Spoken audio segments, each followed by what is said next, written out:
Hi, I would like to thank you all for joining us today. We are gathered here today with schools from all across the country. My name is Skye Jackson, and I'm a rising senior at Episcopal High School in Alexandria, Virginia, from Chicago, Illinois.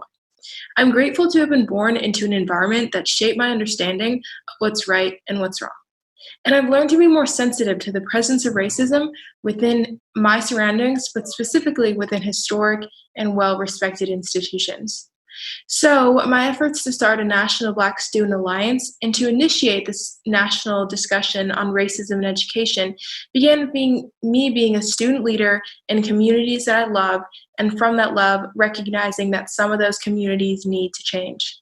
The recent Black At movement, where students are using social media to expose racism at predominantly white institutions, has shown us that racist comments about our hair, the use of the N-word by non-Black students and teachers, bigoted white parents making us feel like we don't belong, along with the countless other racist scenarios, happens everywhere. Traditions that are based in slavery and Jim Crow are all in contrast to the school's stated goals of making sure that all students are known, valued, and supported. And it happens nationally. But it's not just the traditions that needs to change. It's the curriculum, teacher-student relationships. We need to realize the mental health effects and that the fears outside of campus are even more real now. We have student speakers who will talk about all these topics and to show what it's really like going to a predominantly white institution today. And then we have our expert speakers, some of the most prominent national leaders in this day, like Dr. Marisol Baradaran, Dr. Mary Frances Berry, Dr. Eddie Glaude, Dr. Michael Eric Dyson, Marcia Dyson, and Angela Rye. With the help of all of you, teachers, students, administrators, we pulled together this first national discussion, and those of us on this call today are from nearly every state in the U.S. We as leaders have an obligation to continue the trajectory of change that was started before us with saints who sacrificed their careers and even lives for us to be here today. The opportunity is now. In this season of protest, it is our job as students to take this moment as a new generation to aggressively stand up for what's right and to be the example and know that you aren't standing alone. We mustn't adjust or resent. We have to resist, surrender or fight back. And to surrender is not an option. Racism in the educational system is not just at one school. The problem is systemic and it's pervasive. It's at schools all across the nation. Private, selective, public, it's a societal issue, but we can fight on and we can fight to change the environment.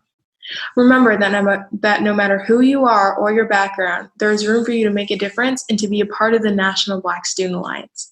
We want you to use our brave space. We want you to share your stories, and we want you to be heard.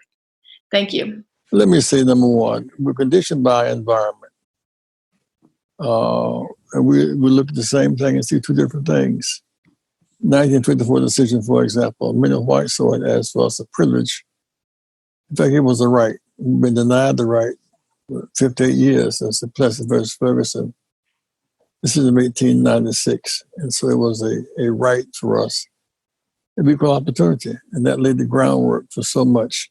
I remember talking with Ms. Rosa Parks, where I said, Rosa Parks, why did you sit out? She said, I thought about 54 decision. I met with Turner Fred, Brendan scientists on the front of the bus, challenged the system.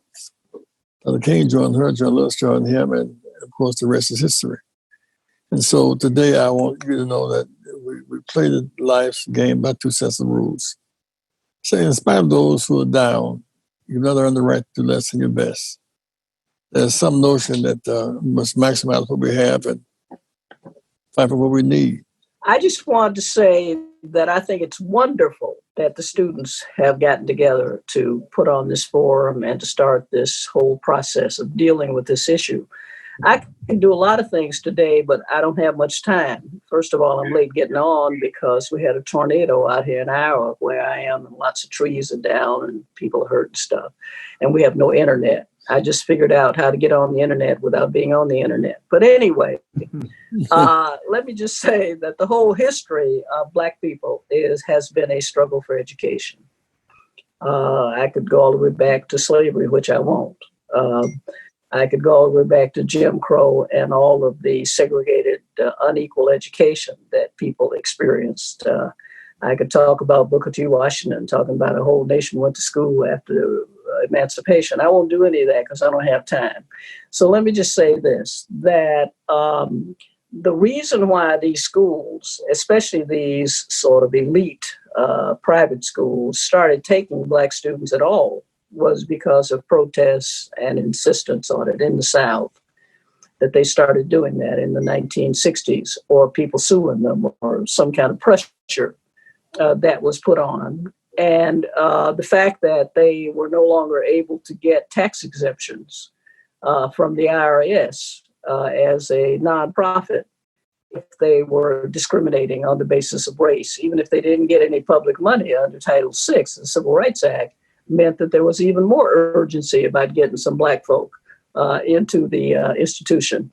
The benefit of being there, though, is not just what you guys are working on to make the environment better for you where you are, which is really important. And you ought to come up with a plan at the end of this discussion for how you're going to force that kind of reaction on the part of the school, so this won't be a one-off. But the other important thing is to change the behavior of the people who are there so that they can become, if they're racist, anti-racist, and stop behaving the way that they're behaving, so that when they go out in the world, and when you go out in the world, we have less structural racism to confront in our society. That's the benefit. And the other benefit is to be in all institutions, and especially in the ones where networks and pipelines are important for what you do after that, going on to higher education and out into the world of work. So I think it's wonderful what you're doing, and I'm glad to be a part of it. And I am one of the millions of Black students across the country whose history has been erased and rewritten in effort to coddle and shield our white peers from understanding the atrocities committed on this soil against Black people for the past 400 years. In my own personal experience, world history courses have felt dominated by European history, and United States history courses have only focused on the trials, tribulations, and triumphs of being white in America since the early 1600s. Because of the slavery that's been glossed over, the lynchings that go unmentioned, and the oversimplified laws that kept our ancestors from existing freely, it is clear that we cannot count on our education system to teach us our history. Black history is lost in our education system, and I am a firm believer that erasing Black history has been entirely intentional. According to a study conducted by CBS back in February called 50 States, 50 Ways of Teaching America's Past, only 7 states do not require history books to mention slavery. 8 states do not mention information on the civil rights movement at all. 2 require mention of white supremacy, and 8 do not mandate information.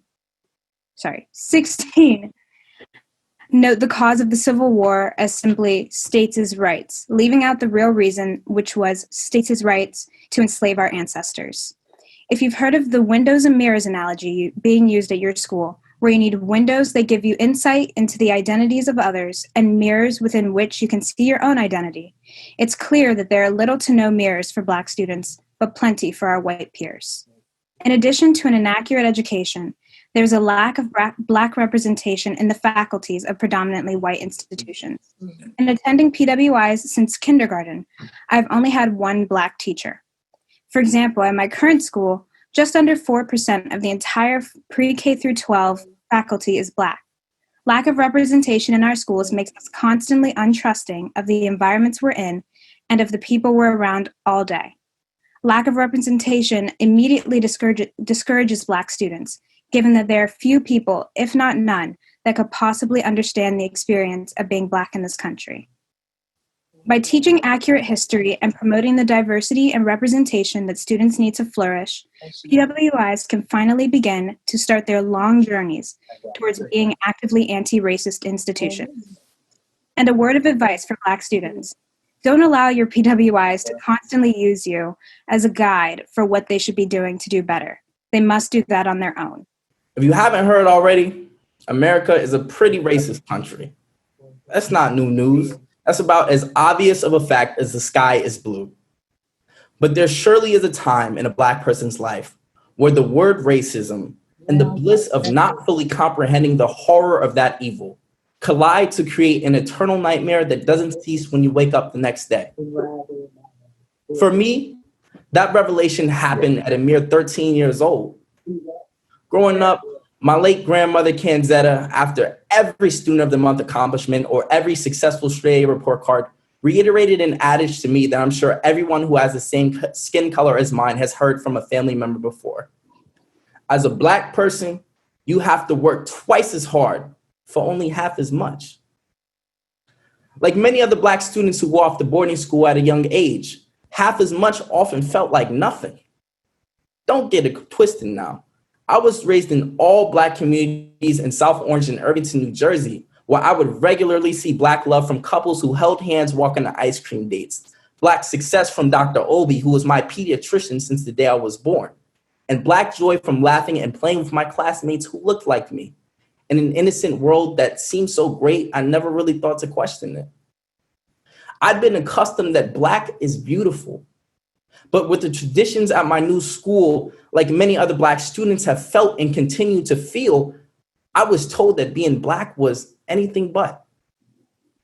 My school's guideline of having neatly trimmed hair and hair that was not long was clearly insensitive to Black boys with dreadlocks and other Black hairstyles.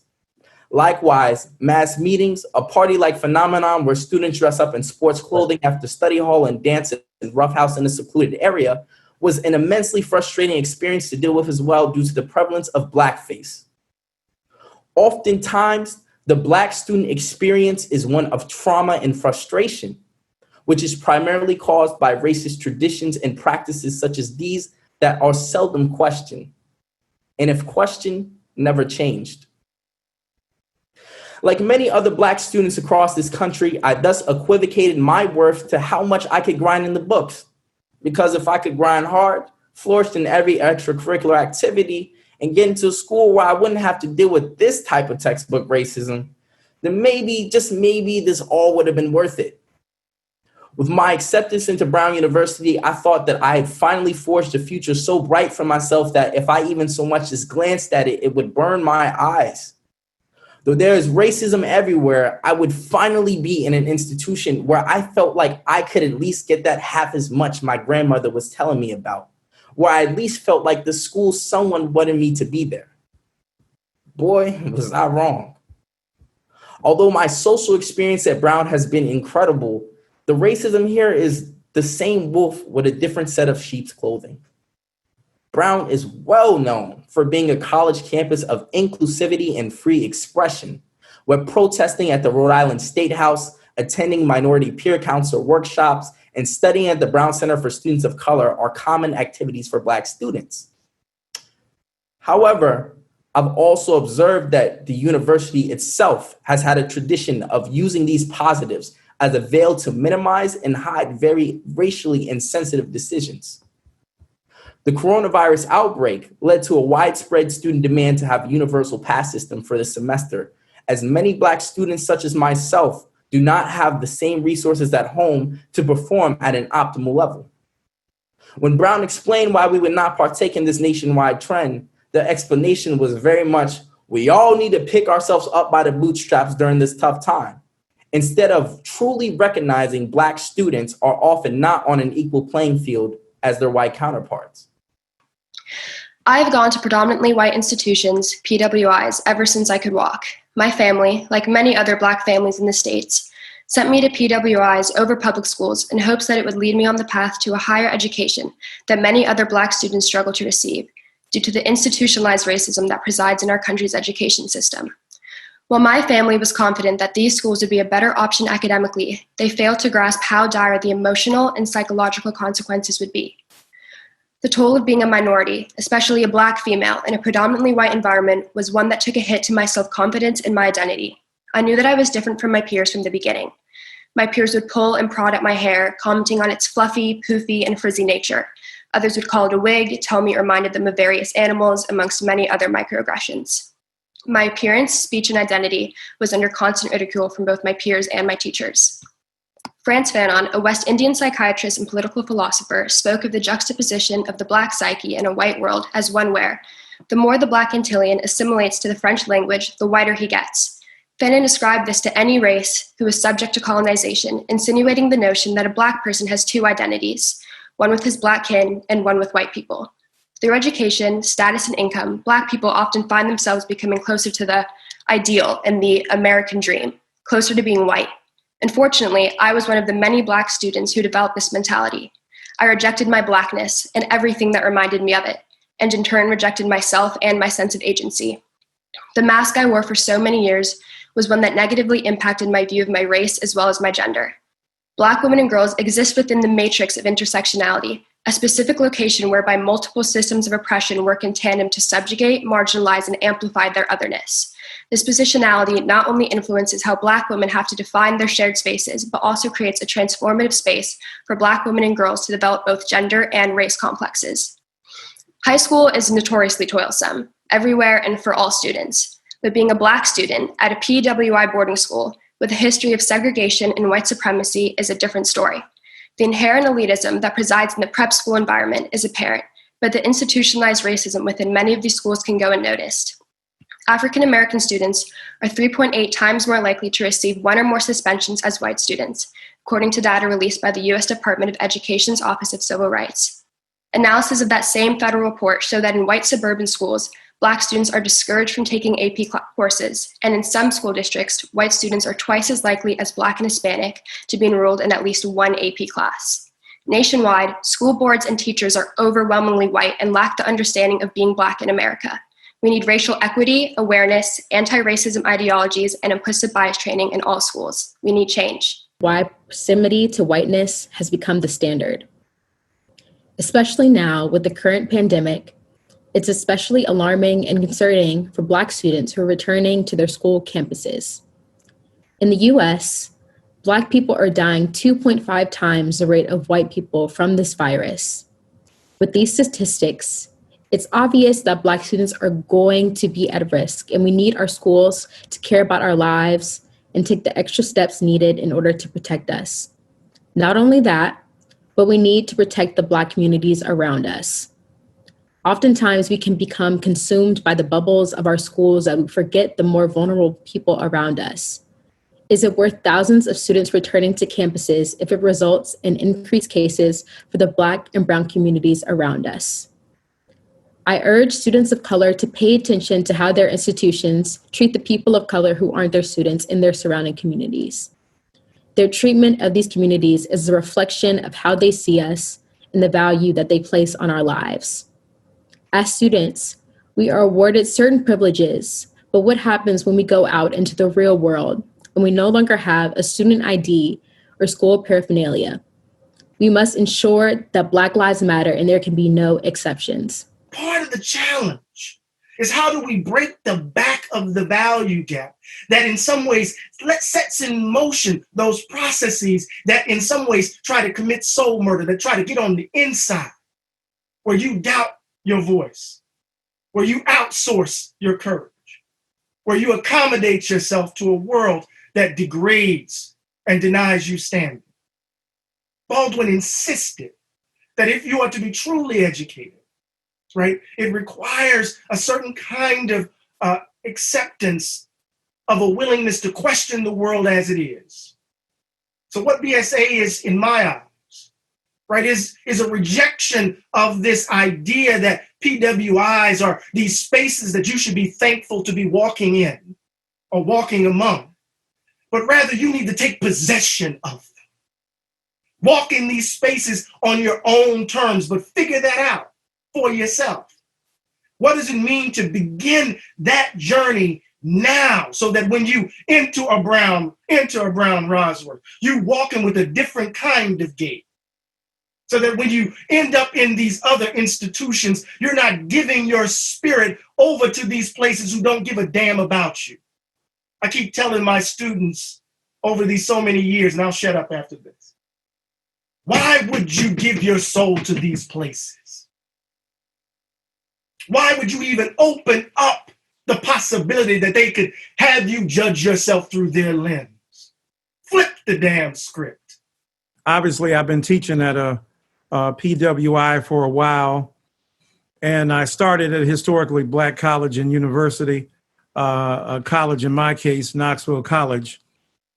And that experience was so winning because it was so centering. It was so profoundly engaging. It gave me a sense of who I am further as a human being. And so I think it's extremely important to talk about being Black without apology or explanation. We ain't apologizing for who we are, because who we are, who you are, as a student of color, as a Black student at a predominantly white institution, means that you bring such intelligence, such insight, such passion, such power, that you pull from and draw from the long legacy and the profound trajectory of liberation and emancipation that produced you. And even though you may not have yet caught up intellectually with the profound interpretation of that legacy, you are in your body the fruit of a long quest in Black America for us to be able to come into spots and spaces, and even indeed spirits, that have tended to reject us, to resist us, to demonize us, to cast aspersions on us, to act like we ain't what we are. And so to be in those institutions, to be in those spaces, is to occupy them with the understanding that you bring to bear that tremendous history, that tremendous tradition, that tremendous trajectory. And even though you may not be fully aware of it, as the fruit of that labor, as the manifestation of the imagination of your great-great-grandmothers and great-great-grandfathers and your other ancestors, there's a sense of pride. There's a sense of loyalty to them in the best sense of that word. So there's no need to apologize. There's no need to apologize for the Blackness you bring. Ralph Waldo Emerson once said, "To be yourself in a world that is constantly trying to make you something else is the greatest accomplishment." Every single day of my PWI education, I fight dual consciousness. Every single day of high school, I woke up upset, feeling like I had to prove something to someone. I had to prove that I was worthy of attention. I had to prove that I was smarter than what people thought I was. I had to prove that Black people as a whole were more than the stereotypes. Every day I fought and fought and fought. People butchering slang in a warped attempt to relate to me. People calling me white because I spoke eloquently. People laughing at me when I told them that one day I would be successful. It was enough of a trauma to make me want to quit on myself. They will tell you different, but I know what I experienced. I spent plenty of late nights and even more early mornings studying, working out, thinking, and praying, all for the purpose of a validation that would never come. That I'm proud of you, or I support you, that I spent every single day looking for, only came after I was accepted to multiple Ivy League schools. It came after my great friends, like my high school roommate, Roysworth Grant, breathed life into me and motivated me to keep going in light of our situation. As young, gifted Black students, all we had was each other. You see, there's a reason why a distinction between being a leader and a follower exists. When you are constantly told that you aren't enough, you have two choices. You can follow, becoming an imposter and shell of your former self, or you can lead, holding on to any sliver of hope or word of positivity to power you to have the courage to have what it takes to stand alone, to rise above the need to be loved by people who will never really accept you for being you. As a Black student at a PWI, you are always asked, what do you offer? What can you bring to the table? Today, we must make a commitment to change that. This burden of inferiority held by Black students must be eradicated. I am eternally grateful for the opportunity that I received to go to one of the best boarding schools in the country, and the opportunity that I have now to attend one of the best universities in the entire world. It is not out of spite that I am here today advocating for change. Instead, it is out of love. As James Baldwin put it, I love America more than any other country in the world. And exactly for this reason, I insist on the right to criticize her perpetually. I love my high school. I love Princeton University, and I love America enough to tell them all the truth. In order for our schools and our nation to operate at their full potential, the Black community needs to be supported by all other communities. Inherent to the right to freedom of speech is the freedom to listen. And injustice anywhere is a threat to justice everywhere.